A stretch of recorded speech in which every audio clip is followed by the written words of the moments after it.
ओम शांति। आज 2 अप्रैल 2024 के महावाक्यों के मनन चिंतन में बाबा ने सबसे पहले कहा कि और संग तो एक संग जोड़ो और भाई भाई की दृष्टि रखो। इससे दृष्टि बिगड़ेगी भी नहीं और वाणी में भी ताकत आएगी। जब हमें पुरुषोत्तम संगम युग पे बाबा मिल जाते हैं तो हमें सर संबंधों के संग तोड़ निभाना होता है। यानी जब हम कलयुग में थे तब हम हर वक्त किसको सोचते थे? परिवार में युगल को, माता पिता के बारे में, बच्चों के बारे में, मित्रों के बारे में, सगे संबंधियों के बारे में। अब बुद्धि से किसको याद करना होता है? सिर्फ एक बाबा को। उनके साथ तोड़ निभाना है बुद्धि से। नए नए संबंध क्रिएट नहीं करने हैं। कहीं पे भी बाबा मना नहीं कर रहे हैं कि हमें कहीं पे भी संसार में नहीं रहना है, इसी संसार में रहना है। याद परमात्मा को करना है, शिव बाबा को करना है। क्योंकि अब हमें ज्ञान मिल गया है कि ये सब कुछ नहीं रहने वाला है, ये सब हमारे आत्मा आत्मा भाई भाई हैं।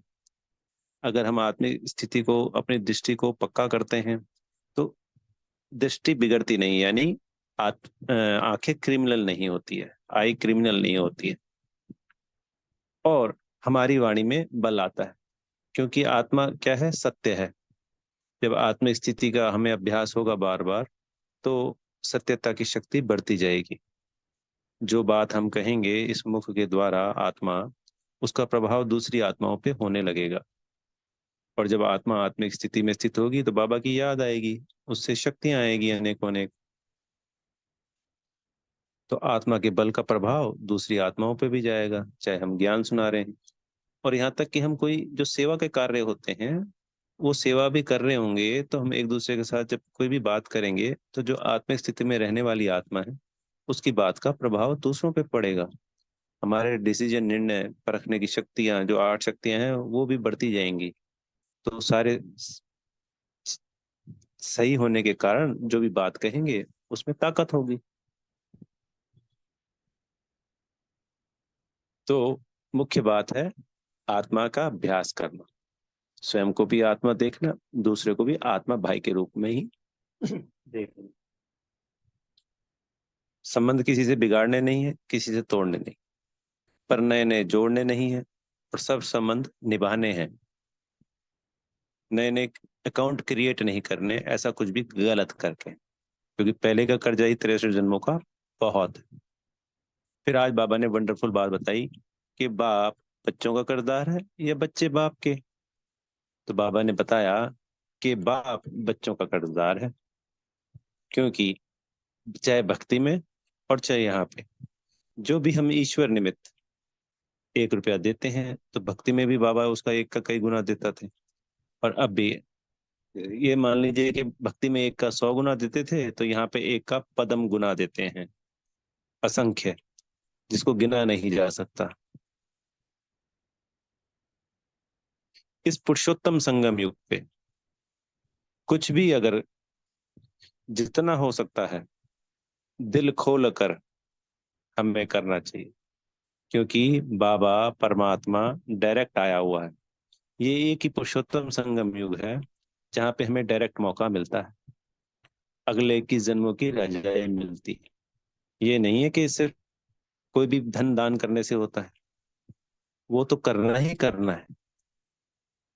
समय, संकल्प, श्वास, तन, तन को भी सेवा में लगाना है, मन को भी सेवा में लगाना है, साथ में धन को भी लगाना है। बाबा ने आज की मुरली में क्लियर किया कि भाई दूसरे पूछते हैं कि ये इसका खर्चा कौन चलाता है, कहाँ से आता है? तो हम बीके ही तो चलाते हैं, हम निमित्त बनते हैं, इंस्ट्रूमेंट बनते हैं। तो ओह हमारा परम सौभाग्य जो इस बेहद के सेवा के कार्य में हम निमित्त बन पाए, हमें मौका मिला। हर कल्प कल्प मिलेगा। जब परमात्मा देता है तो पदम गुना बिना गिने देता है वो।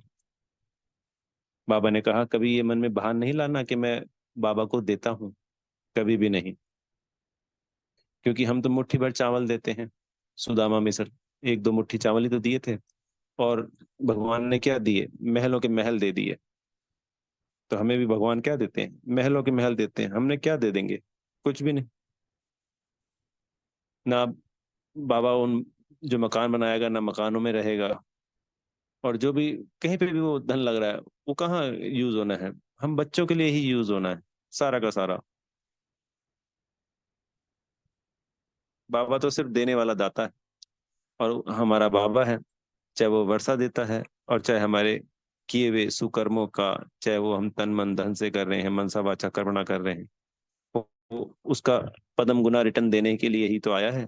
तभी तो एक छोटे से संगम युग के एक छोटे से जन्म पे, किसी का 10 वर्ष का है, किसी का 6 महीने का होगा, किसी का 3 महीने का होगा, उसको उसके बदले पदम गुना भी दे देता है, अथाह देता है, अनगिनत देता है। पद्मा पदम तो एक शब्द कह दिया गया, इस पद्मा पदम का भी पद्मा पदम देता है वो हमको बाबा। फिर बाबा ने कहा, पिछले 3 4 5 दिनों की मुरली से बाबा रेगुलर कह रहे हैं कि सबको बताना है कि ये पुरुषोत्तम संगम युग है। पुरुष यानी आत्मा, आत्मा के उत्तम बनने के लिए संगम युग। एक संगम युग बाबा ने आज क्लियर किया मुरली में, कि जब रावण की प्रवेशता होती है, त्रेता और द्वापर का, वहां पे रावण की प्रवेशता होती है, और यहाँ पे राम परम राम की प्रवेशता होती है। हम आत्माएं तमो प्रधान से सतो प्रधान बनती हैं, कांटों से फूल बनती, मनुष्य से देवता बनती। तो इस पुरुषोत्तम संगम युग की समझना है।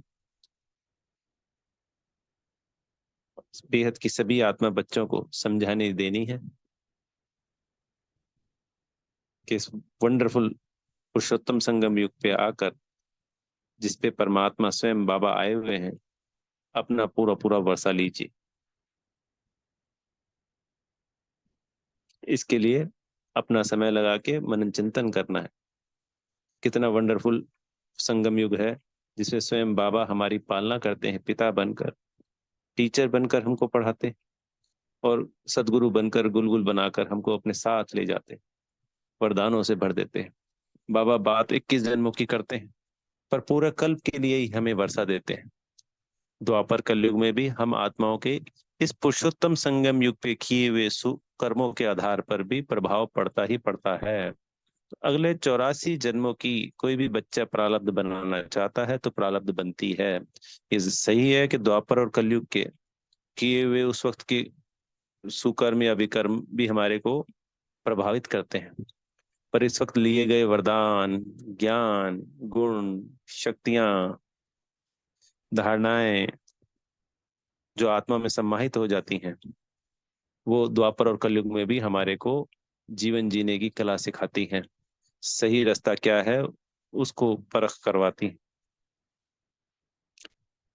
सभी युगों में इस पुरुषोत्तम संगम युग की महिमा अपरम अपार है। जैसे बाबा की महिमा अपरम अपार है, ऐसे ही इस पुरुषोत्तम संगम युग की महिमा अपरम अपार है। फिर आज के वरदान में बाबा ने हमको कहा कि इस अलौकिक जीवन जो पुरुषोत्तम संगम युग का होता है, इसमें अलौकिक जीवन में संबंध की शक्ति से अविनाशी स्नेह और सहयोग प्राप्त करने वाली श्रेष्ठ आत्मा भव। तो ये अलौकिक जीवन हमारा जो है, इसमें संबंध, संबंध कैसे हो गया, आप बच्चों को डबल रूप में प्राप्त होते हैं ये संबंध। एक तो बाप से सर्व संबंध, दूसरा दैवी परिवार से संबंध। तो इस संबंध से सदा निस्वार्थ स्नेह, अविनाशी स्नेह, सहयोग सदा प्राप्त होता रहता है। तो बाबा से भी हमें ऐसा ही निस्वार्थ प्रेम, स्नेह, अविनाशी स्नेह जो सदा आत्मा में समाहित रहने वाला है, हम स्वयं उस प्रेम का स्वरूप बन जाएंगे। और सहयोग, चाहे वो ब्राह्मण आत्माएं हैं और चाहे वो, बाबा से तो सब कुछ मिल ही रहा है हमको, तो डबल डबल मिलता है बाबा से भी और उनसे भी। तो ये संबंध की शक्ति कहलाती है, बाबा ने कहा। तो इन अलौकिक जीवन में इस शक्ति से संपन्न होने वाले हम वरदानी आत्माएं, ऐसे संबंध कहीं नहीं मिलते। आज के युग में, कलयुग में, संसार में आत्माएं संबंधों से दुखी है, और हम चाहे वो परमात्म संबंध है और चाहे वो ईश्वरीय परिवार के ब्राह्मण संबंध है, सभी से बेहद सुखी हैं, खुश हैं। ये अलौकिक जीवन वंडरफुल है। तो इस सहयोग की शक्ति, स्नेह की शक्ति संबंधों की शक्ति से हम भरपूर हो रहे हैं। इसलिए हमेशा बाबा ने कहा सदा राजी रहना है, जब सब कुछ ही अच्छा अच्छा है तो राजी ही रहना है। अच्छा। ओम शांति। बेहद का शुक्रिया प्यारे मीठे बाप दादा जी का।